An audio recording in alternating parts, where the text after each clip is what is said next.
이 새끼야!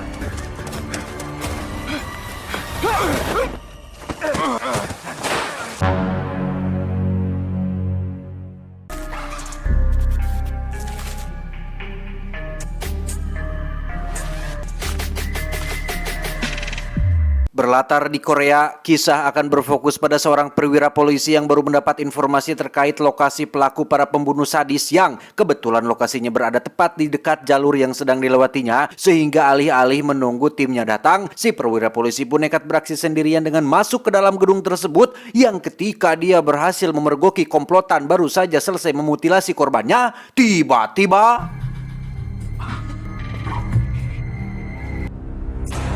tak lama berselang muncullah si atasan bersama timnya menemukan si perwira sudah dalam kondisi sekarat dengan lehernya yang tersayat, di mana si atasan yang bernama Jae Hwan, kita panggil saja si kapten, pun begitu terpukul melihat salah satu anak buah terbaiknya harus mati di tangan para pembunuh keji ini. Terlebih lagi Jae sebagai seorang kapten harus bertanggung jawab untuk menjelaskan semuanya kepada keluarganya.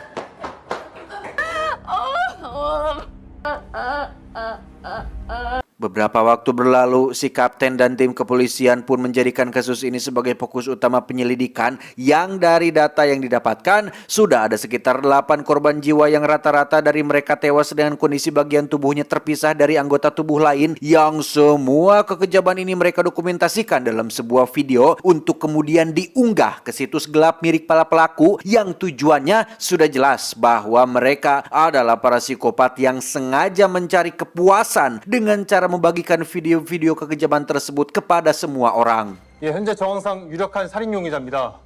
Berdasarkan informasi dari salah satu anggota komplotan mereka yang berkhianat, para polisi berhasil mendapatkan wajah salah satu pelaku yang tak sengaja tertangkap kamera, sehingga ketika lokasinya sudah ditemukan, Jae dan para polisi pun segera meluncur ke sana untuk menangkap si pelaku. Yang sebelum berangkat, kita akan diperlihatkan dengan betapa Jae sebagai seorang kapten begitu peduli dan perhatian kepada yang menjadi bawahannya sendiri, yang hal itu terlihat dari bagaimana si kapten membetulkan tali sarung pistol milik anak buahnya yang bernama Min Sung. Ini orangnya yang memang punya kebiasaan lalai dan terburu-buru.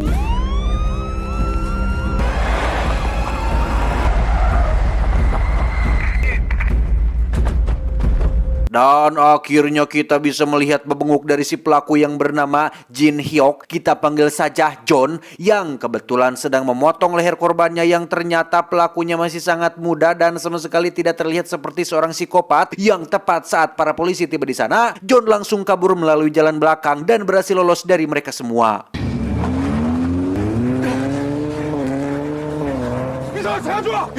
Dan ya, dari semua anggota polisi yang ada, hanya si kaptenlah satu-satunya orang yang paling berambisi ingin menangkap si pelaku, yang setelah anak buah terbaiknya tewas, si kapten nampaknya ingin benar-benar menyergap si pelaku dengan tangannya sendiri, sehingga apapun akan dia lakukan untuk mencegah si pelaku kabur dari tangkapannya.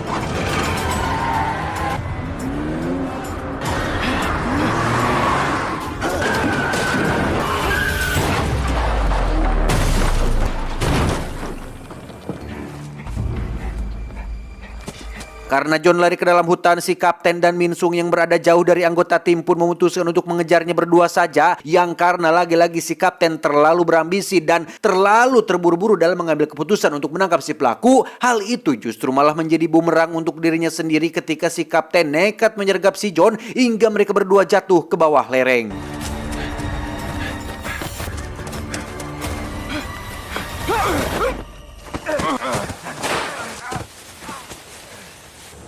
재환이 형님! 재환이 형님! 재환이 형님 어디 계세요? 1 bulan berlalu, si komandan dan para polisi tak kunjung menemukan di mana si kapten dan John berada, sehingga pusat memerintahkan mereka untuk hentikan pencarian dan fokus ke kasus lain. Yang selang 1 hari setelah mereka kembali ke kantor, si komandan yang sedang melakukan panggilan telepon pun tak sengaja melihat sebuah mobil yang ugal-ugalan di jalanan dan menabrak pembatas hingga mengakibatkan insiden kecelakaan tunggal. 저 뭐야? 야 괜찮아? 뭐야 이거? 나봐. Dan ya, ternyata mobil tersebut berisi si kapten dan John, sehingga mereka segera membawanya ke rumah sakit untuk dilakukan perawatan.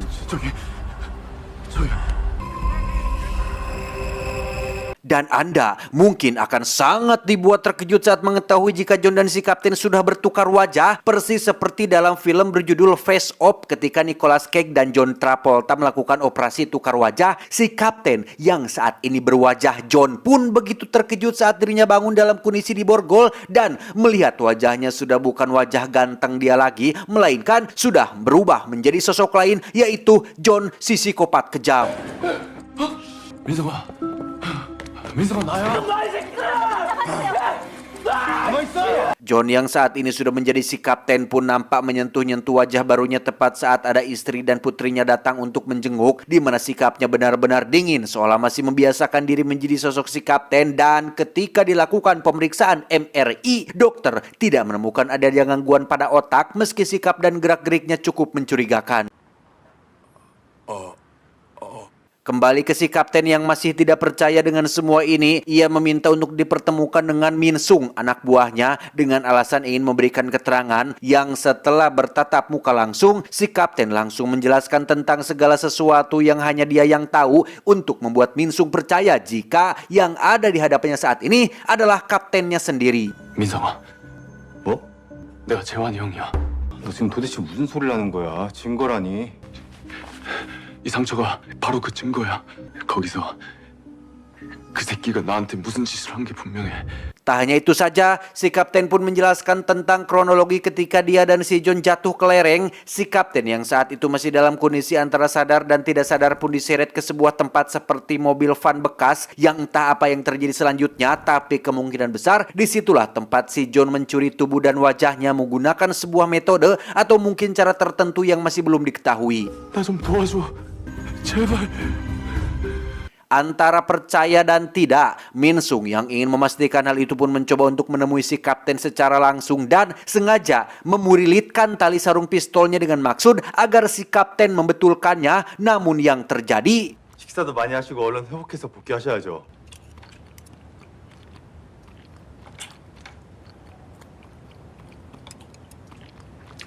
Min Sung yang semakin percaya dengan cerita masuk akal tadi pun nekat pergi sendirian ke lokasi mobil van bekas yang diceritakan si John, di mana Min Sung menemukan beberapa perban penuh darah dan lendir yang mungkin saja adalah perban yang digunakan untuk menukar otak atau mungkin wajah antara si kapten dan si John.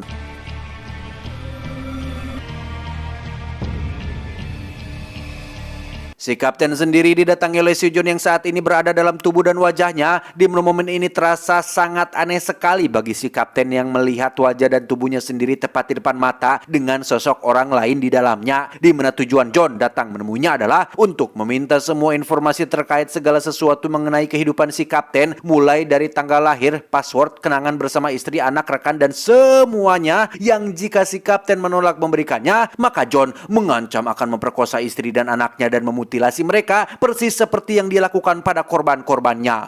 자, 네 인생 얘기를 한번 시작해보자. 가족들부터. Beralih ke Min Sung yang sedang menemui seorang ahli medis kepolisian untuk menanyakan tentang kemungkinan adanya semacam operasi tukar wajah atau ingatan, di mana si ahli medis menjawab bahwa dalam sepanjang karirnya sejauh ini dirinya belum pernah mendengar tentang adanya operasi semacam itu. Jikalaupun ada, pastinya memerlukan teknologi dan ilmu pengetahuan medis yang mutakhir untuk dapat melakukan hal semacam itu. 몸을 바꾸는 수술 뭐 그런 게 의학적으로 가능해? 그런 건 없지, 임마.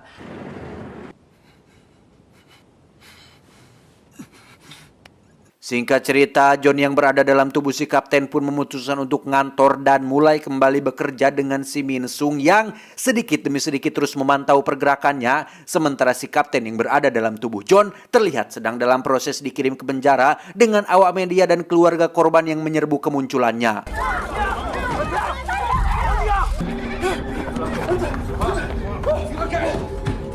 Setibanya di penjara, si kapten yang tak rela anak dan istrinya harus satu rumah dengan seorang penjahat pun nekat mendagor-dagorkan kepalanya ke dinding. Yang tepat saat pihak medis akan membawanya ke rumah sakit, si kapten memanfaatkan kesempatan tersebut untuk melarikan diri.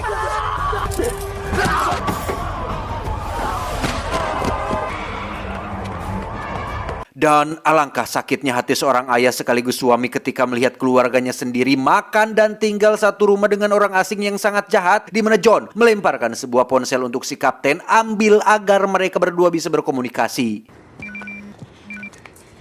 Dan akhirnya terungkaplah jika tujuan John meminjam tubuh si kapten adalah untuk mengungkap pengkhianat dalam kelompoknya. Seperti yang sudah dijelaskan di awal, John tidak bekerja sendirian, melainkan bersama dengan 3 orang lainnya yang sama-sama psikopat, yang karena tidak mungkin menanyai mereka satu persatu, maka dari itu John sengaja melakukan pertukaran tubuh ini untuk memanfaatkan kemampuan investigasi yang si kapten miliki demi untuk mencari tahu siapa pengkhianat di dalam komplotannya. Tak ingin keluarganya kenapa-kenapa, si kapten terpaksa menuruti perintah si John untuk pergi ke alamat yang sudah diberikan, yang di situ ia langsung bertemu dengan salah satu anggota komplotan yang ternyata seorang pak tua yang pastinya sudah tua, yang karena tak ingin membuang waktu, si kapten langsung belak-belakan menanyakan tentang siapa duri dalam daging di kelompok mereka, di mana si pak tua menyebutkan nama Johan dan yakin jika si Johan inilah yang telah berkhianat, sekaligus memberikan rekaman CCTV wajah si John termasuk lokasi tempat persembunyiannya tadi. Semakin lama si kapten bertanya, semakin curigalah si pak tua ini sehingga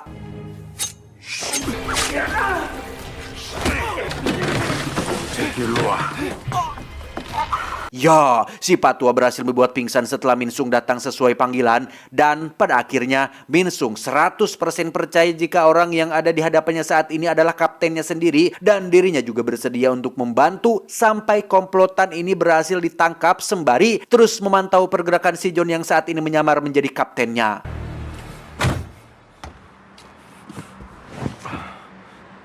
Tepat sesaat setelah Min Sung membawa si pak tua ke kantor polisi, si kapten mengalami suatu fenomena aneh saat ingatan si John seolah berada di dalam kepalanya. Padahal jika hanya wajahnya saja yang ditukar, tidak mungkin ingatannya juga ikut tertukar. Mungkinkah mereka berdua sebenarnya tidak pernah melakukan operasi wajah? Mungkinkah hanya ingatannya saja yang ditukar? Entahlah, hanya Samsul yang tahu. 뭐야? 그런 기억이 왜?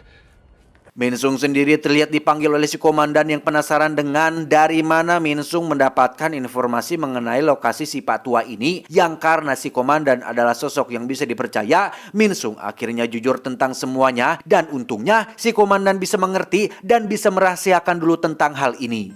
너희 새끼 어디 가서 이런 얘기 꺼내지도 마.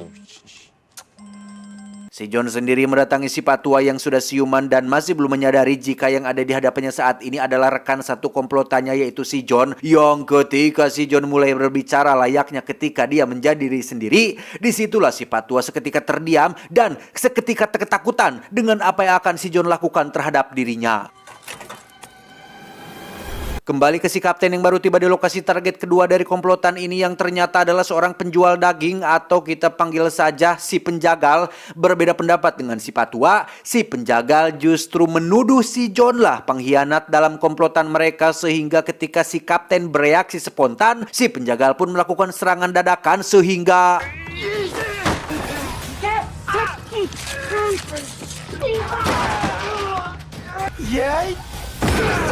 ya, si kapten yang berada dalam tubuh John pun berhasil dilumpuhkan dan diikat dengan posisi terbalik, di mana si penjagal mulai melakukan rangkaian penyiksaan sembari memutar musik yang katanya sering diputar oleh si John saat sedang melakukan tindakan keji tersebut.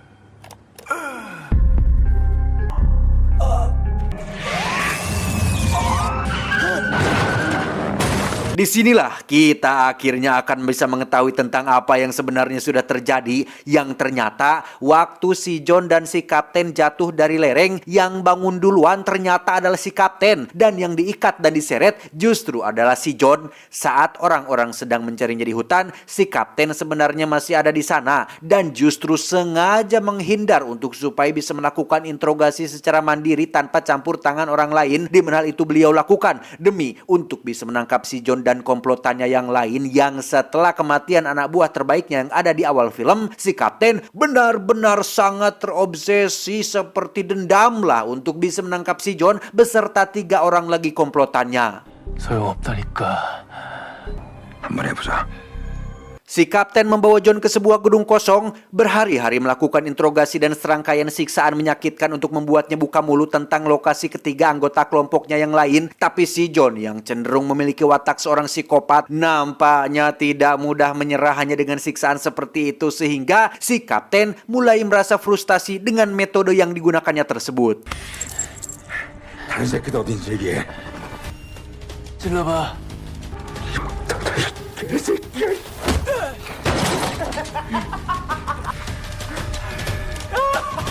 Itulah yang pada akhirnya membawa kapten menemui si ahli medis kepolisian, meminta saran darinya tentang apakah ada metode atau cara lain dalam menginterogasi seseorang. Pada akhirnya si ahli medis pun mau membantu kapten dengan memberitahukan satu teknik lama yang katanya pernah dipakai oleh CIA, yakni metode cuci otak menggunakan dua cairan yang disebut sebagai serum pencuci otak yang membuat otak si subjek tidak stabil dan mudah untuk ditanyai.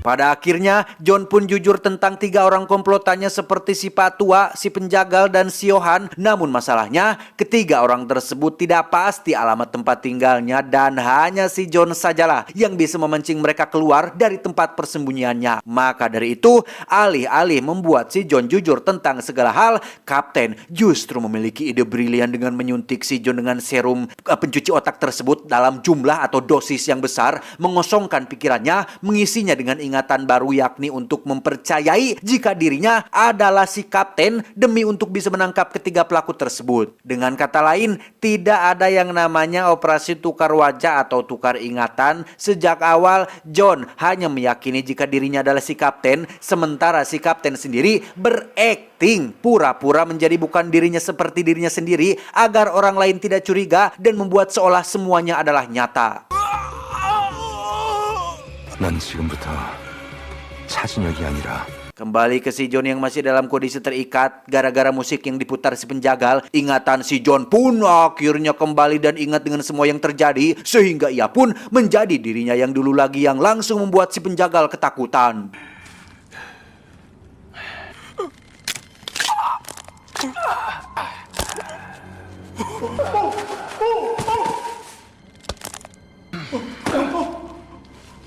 Dan ya, si penjagal pun tewas di tangan si John. Sementara Min Sung, ia datang sesuai dengan informasi yang diberikan si John sebelumnya, sehingga Min Sung yang masih belum menyadari jika ingatan si John sudah kembali pun bisa dengan mudah dikelabui, yang pada akhirnya ia tewas di tangan si John dengan masih memegang keyakinan jika sosok yang membunuhnya tersebut adalah kaptennya sendiri.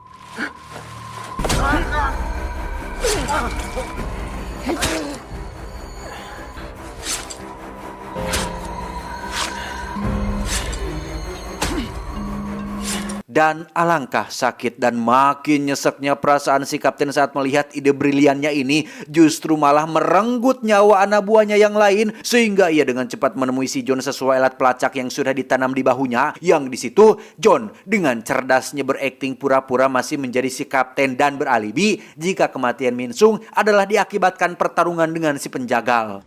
저 어떻게 된 거야? 민성이가 그 새끼한테 당한 거야.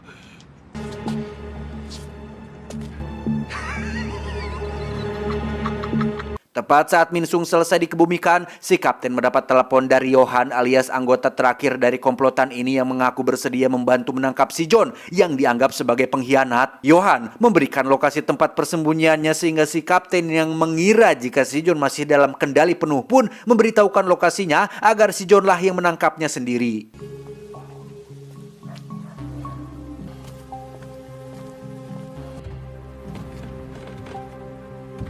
Singkat cerita, John berhasil menangkap Johan dan membawanya kembali ke mobil van bekas di lokasi yang sama, di mana kapten diminta untuk datang ke lokasi tersebut. Yang setibanya di sana, John langsung menyerahkan si Johan dan berpura-pura menagih janji untuk mengembalikan tubuhnya lagi. 내 몸을 어떻게 돌려줄 건지. Menggunakan suara dalam frekuensi tertentu, si kapten pun mengembalikan ingatan si John tanpa tahu jika ingatannya memang sudah kembali, sehingga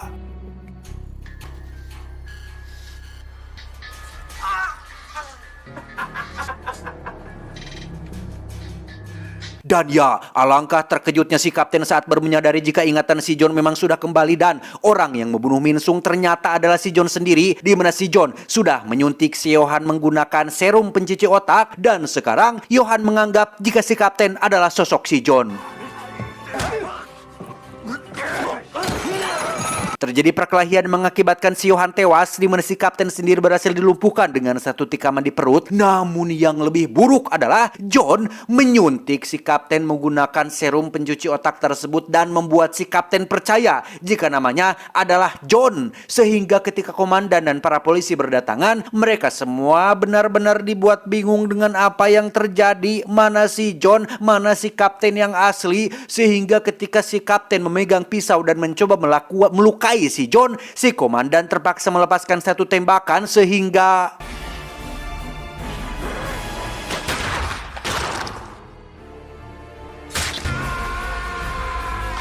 ya, daripada si John lolos dan mengaku menjadi dirinya, si kapten memilih untuk mati bersama si John demi agar mimpi buruk ini segera berakhir.